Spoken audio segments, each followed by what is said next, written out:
जय श्री कृष्ण, जय महादेव। मैं आपका दोस्त, आपका मेंटर दीपक रावल फिर से हाजिर हुआ हूँ आपके साथ एक नए टॉपिक को लेकर, जिसका नाम है एंटीनेटल केयर। प्रसव पूर्व क्या क्या जानकारी होती है, क्या क्या केयर होती है, आज मैं उसके बारे में आपको बताऊँगा। ये वीडियो आपको बहुत ही हेल्पफुल रहेगा, स्पेशली मेरी प्यारी बहनों के लिए है, जिनको ये वीडियो ज़्यादा से ज़्यादा देखना चाहिए। और जो बहनें प्रेगनेंसी के 9 महीने का में अंदर सफ़र कर रही है, उनको ज़्यादा से ज़्यादा ये वीडियो शेयर करना चाहिए ताकि उनका बच्चा हेल्दी हो। तो चलिए स्टार्ट करते हैं आज का new topic, antenatal care. First of all अपन बात करते हैं एंटीनेटल केयर होती क्या। तो antenatal care word itself define before birth जो केयर होती है उसे हम कहते हैं एंटीनेटल केयर।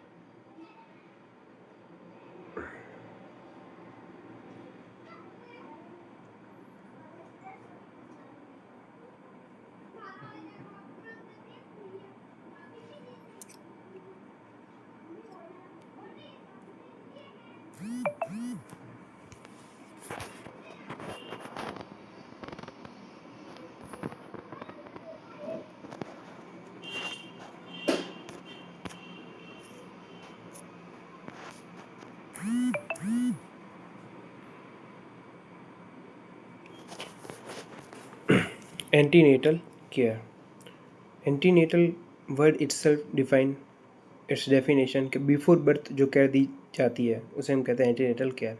ये एक सिस्टमेटिक सुपरविजन होता है ड्यूरिंग दी प्रेगनेंसी। 9 महीने तक का सुपरविजन होता है, केयर होती है बच्चे डिलीवर होने से पहले, उसे हम कहते हैं एंटीनेटल केयर, जिसको आल्सो नोन एज परीनेटल केयर के नाम से भी जाना जाता है। सुपरविजन 2 प्रकार के होते हैं, जिसमें एंटीनेटल एडवाइस करते हैं और कुछ एग्जामिनेशन करते हैं। अब एंटीनेटल केयर कर रहे हैं तो एंटीनेटल विजिट भी होगी।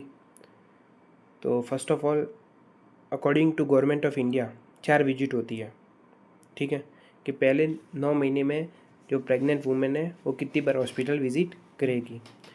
तो जो पहली विजिट होती है वो 8 से 16 वीक की होती है, मतलब 2 से 4 महीने पे पहली विजिट होती है, जिसको अपन बुकिंग विजिट भी कहते हैं। जबकि जो कि फर्स्ट टाइम जो प्रेग्नेंट वुमेन है वो एएनसी हॉस्पिटल में जाती है, एएनसी एंटीनेटल केयर के लिए, जिसमें उसका एग्जामिनेशन, जनरल एग्जामिनेशन करते हैं, इसलिए उसे अपन बुकिंग विजिट भी कहते हैं। दूसरी विजिट होगी वो 24 से 28 वीक, मीन्स अप्रॉक्स 6 से 7वें महीने पर होगी। तीसरी विजिट होगी वो 32 वीक 8वें महीने पे, और चौथी विजिट होगी वो 36 वीक 90वें महीने पे। तो according to government of India, अपनी भारत सरकार ये कहती है कि टोटल 4 विजिट होनी चाहिए, लेकिन according to government of India अपन ने 4 देख ली, लेकिन WHO क्या कहता है कि टोटल कितनी 8 विजिट होनी चाहिए। ये out of India majorly follow होता है। तो प्रेगनेंसी में अपन ने पढ़ा हुआ है कि मेनली 3 ट्राइमेस्टर होते हैं, first trimester, second trimester, third trimester. First trimester, trimester मतलब 3 महीने का जो पीरियड होता है, जैसे पहला, दूसरा, तीसरा, उसको कहते हैं फर्स्ट ट्राइमेस्टर। तो उसमें कितनी, 1 विजिट। नेक्स्ट है सेकंड ट्राइमेस्टर, चौथा, पाँचवा और छठा महीना, उसमें 2 विजिट करते हैं। और नेक्स्ट है थर्ड ट्राइमेस्टर, 7वां, 8वां, 9वां, जिसमें टोटली 5 विजिट करते हैं। तो 1, 2 और 5 कितनी होगी, टोटल 8 विजिट। तो WHO कहता है टोटल 8 विजिट होनी चाहिए एएनसी केयर में।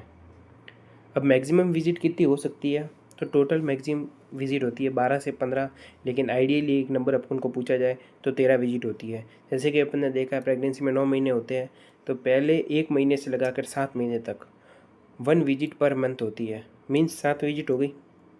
नेक्स्ट 8वें महीने में हर 1 विजिट पर 2 वीक में की जाती है, मतलब 2 विजिट होगी 4 वीक में। और 90वें महीने में 1 विजिट पर वीक, मतलब 4 विजिट होगी। तो टोटल अपन देख सकते हैं 7, 8, 9, 10, 11, 12, 13। तो आइडियली कितनी विजिट होती है, तो 13 विजिट। तो अपन ने देख लिया गवर्नमेंट ऑफ इंडिया कहती है टोटली 4 विजिट होनी चाहिए, WHO कहता है 8 विजिट होनी चाहिए, लेकिन मैक्सिमम विजिट 12 से 15 हो सकती है, लेकिन आइडियली पूछी तो 13। तो आपको एग्जामिनर किसी भी प्रकार से क्वेश्चन आस्क कर सकता है एग्ज़ाम में।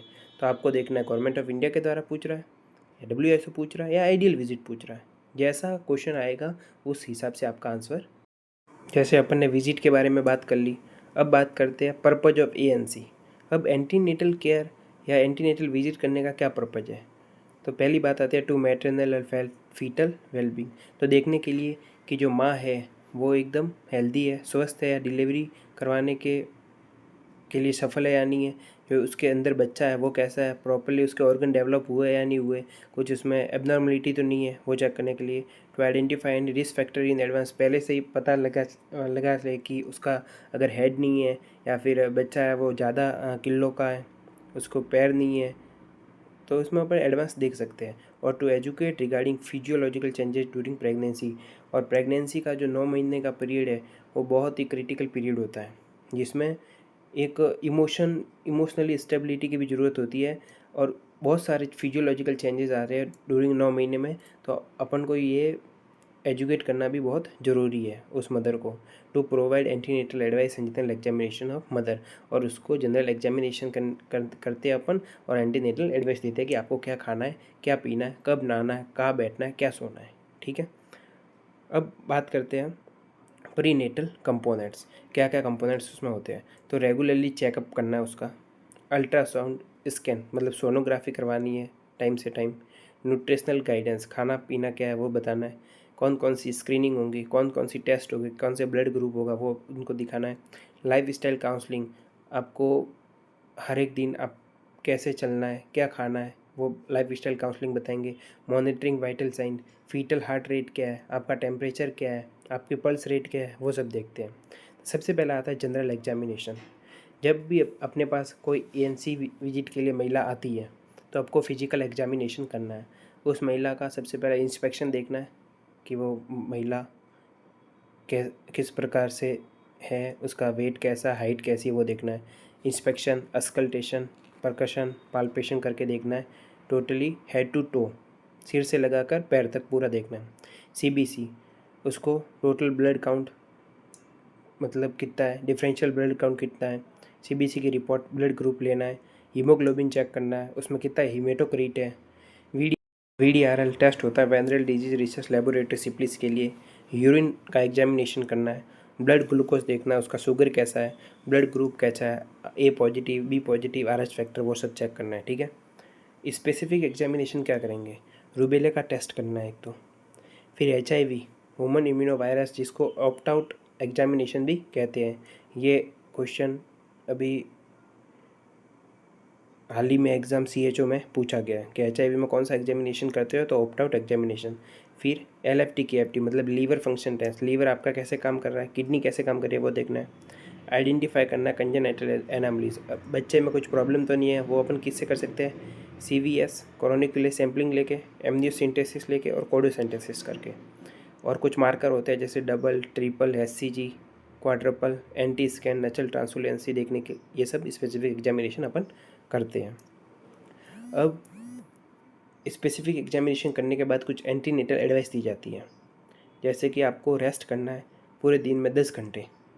ठीक है, travelling avoid in first and last trimester, मतलब पहले 3 महीने में, फर्स्ट सेकंड थर्ड और लास्ट ट्राइमेस्टर में, मतलब 7वें 8वें 9वें में आपको ट्रैवलिंग बहुत कम करना है, अवॉइड ही करना है मेजरली। आपको रेलवे का जो रूट है वो आपको बेस्ट रहेगा वैसे। सेक्सुअल एक्ट मतलब इंटीमेट नहीं करना आपको, ये कॉन्ट्रा इंडिकेटेड नहीं है, लेकिन कॉन्ट्रा इंडिकेटेड कब होगा, जब कुछ वार्निंग साइन प्रेजेंट है, जैसे वेजाइना में से स्पॉटिंग या ब्लीडिंग हो रही है, तो आपको कभी भी सेक्स नहीं करना है। चौथा पॉइंट आता है इम्यूनाइजेशन। प्रेगनेंसी में लाइव वैक्सीन कॉन्ट्रा इंडिकेटेड होती है, तो लाइव वैक्सीन प्रेगनेंसी में कभी भी नहीं देनी है। अब लाइव वैक्सीन के एग्जांपल जैसे MMR मीजल्स, मम्स, रूबेला की होगी, स्मॉल पॉक्स और चिकन पॉक्स की वैक्सीन होगी, वो कभी भी आपको नहीं देनी है। इम्यूनाइजेशन प्रेगनेंसी में किल्ड वैक्सीन आप दे सकते हैं, जिसका निमोनिक्स है, HIT रेबीज मतलब हेपेटाइटिस A और B, haemophilus influenza, tetanus and rabies आप दे सकते हैं। अकॉर्डिंग टू कंडीशन कुछ वैक्सीन होती है, जैसे एंडेमिक रीजन में दे सकते हैं आप येलो फीवर, पोलियो और कोलेरा की। नेक्स्ट बात आती है TD वैक्सीन। टीटेनस जो वैक्सीन है उसका नाम पहले TT चलता था, अब TD कर दिया है। TD वैक्सीन किस लिए दी जाती है, टू प्रिवेंट टीटेनस और डिप्थीरिया से बचने के लिए। इसका जो डोज है वो 0.5 ml लगता है। रूट क्या है, IM, इंट्रा मस्कुलर लगता है और साइड का है अपर आर्म में लगता है। ठीक है। अब TD1 कब दिया जाता है? फर्स्ट डोज तो 8 से 16 वो वीक में या एज सुन एज पॉसिबल जब मदर अपने पास आती है तो टीटनस का वैक्सीन लगा दिया जाता है। TD का सेकंड डोज कब लगाया जाता है तो after 4 week of first dose. जब फर्स्ट डोज लगाया है उसके 4 वीक के बाद में या 1 महीने के बाद में TD सेकंड लगाया जाता है। और TD का बूस्टर डोज भी आता है ये प्रेगनेंसी रिपीट कर रहे हैं विदिन 3 ईयर में, तो आप एट 28 वीक में आप लगा सकते हो। विदिन 3 ईयर में आप कर रहे हो तो प्रेगनेंसी TD का बूस्टर आप लगा सकते हो विदिन 3 ईयर। नेक्स्ट आता है folic acid supplementation. Folic acid किस लिए देते हैं? To prevent NTD। Neural tube defect होते हैं बच्चों में, उनसे बचने के लिए आप फॉलिक एसिड सप्लीमेंटेशन देते हैं।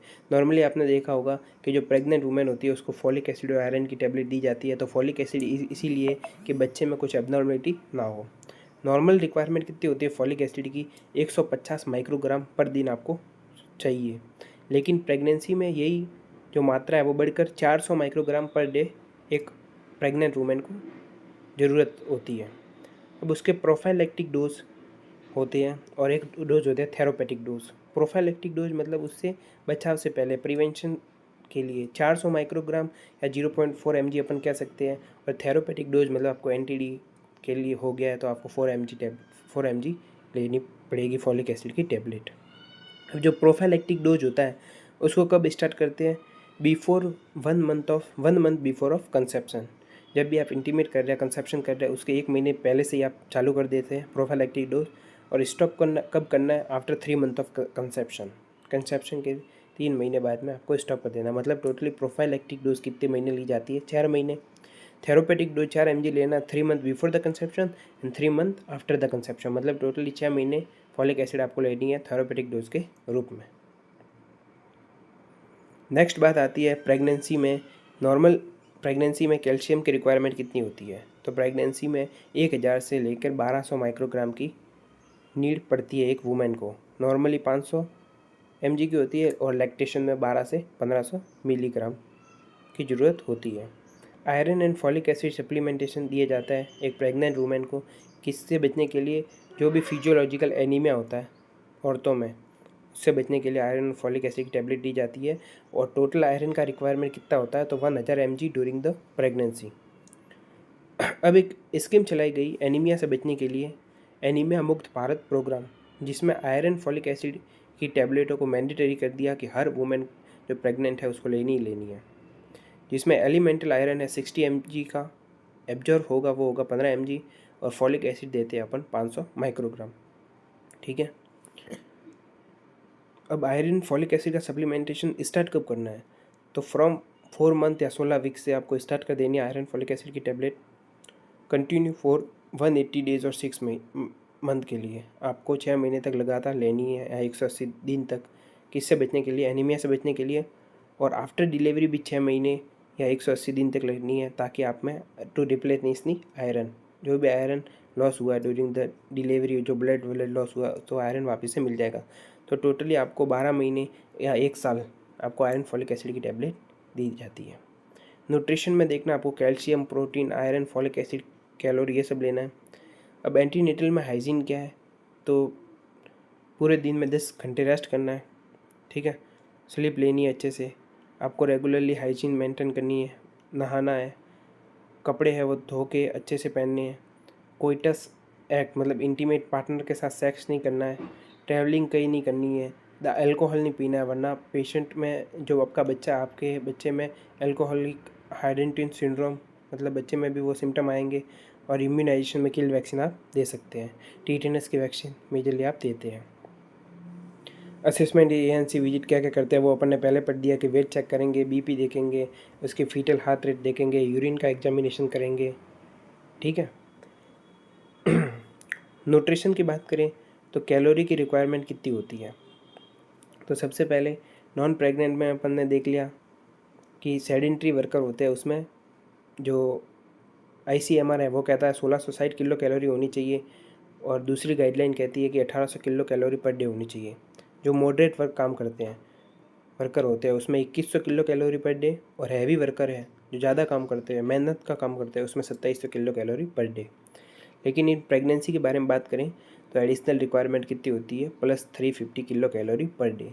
फॉर एग्जांपल एक मॉडरेट वर्कर की वुमेन है तो उसको 2100 कैलोरी तो आप पर डे देंगे ही, प्लस अगर वो वुमेन अगर प्रेगनेंस है तो 350 कैलोरी आप ऐड करेंगे। 2100 प्लस 350, 2200, 2300, 2400, 50। तो एक मॉडरेट वर्कर वुमेन जो प्रेग्नेंट है उसको 2450 किलो कैलोरी अपन पर डे देंगे। ट्राइमेस्टर के हिसाब से बात करें, फर्स्ट ट्राइमेस्टर में plus 85 kilo calorie, second trimester में 380 kilo calorie per day as a new guideline, और थर्ड ट्राइमेस्टर में 450 से 470 किलो कैलोरी पर डे के हिसाब से अपन उसको भोजन देते हैं। अब अपन ने देख लिया क्या क्या एडवाइस करनी है ड्यूरिंग द प्रेगनेंसी। तो रेगुलरली आपको विजिट करवानी है डॉक्टर के पास, हाइड्रेशन अच्छा 2 से 3 लीटर पानी पीना है, हेल्दी स्लीप लेनी है 8 से 10 घंटे, न्यूट्रिशन खाना अच्छा खाना है, रेगुलरली वेट चेकअप करते लेना है, vitamins mineral, yoga exercise, blood test करवाते रहना आपको, ठीक है। माइनर एलिमेंट्स ऑफ प्रेगनेंसी, अपन एएनसी में अपन ने सब कुछ देख लिया। अब कुछ माइनर एलिमेंट्स होते हैं प्रेगनेंसी में, मतलब कुछ स्मॉल छोटे छोटे एलिमेंट्स, ठीक है। जैसे मॉर्निंग सिकनेस, जब आप सुबह सुबह उठते हो तो आपको क्या होता है, हल्की हल्की उल्टी या वॉमिटिंग होती है। तो also emesis gravidarum known as nausea और वॉमिटिंग इन प्रेगनेंसी। क्यों होती है, तो इसमें क्या होता है कि एससीजी और जो प्रोस्टाग्लैंडिन का लेवल है, एससीजी और प्रोजेस्टेरोन का जो लेवल है वो इंक्रीज हो जाता है, तो आपको सुबह सुबह वॉमिटिंग होती है। तो आपको किस बात का ध्यान रखना है कि जब भी आप उठते हो तो डायरेक्टली आपको सुबह सुबह जो टूथब्रश है वो आपको नहीं करना है। उठने के बाद थोड़ी आधा 1 घंटे के बाद आप ब्रश कर सकते हैं। अगर आपको मॉर्निंग सिकनेस हो रही है तो ड्राई कार्बोहाइड्रेट डाइट लीजिए, मतलब बिस्कुट खाइए जिसमें ड्राई कार्बोहाइड्रेट होती है।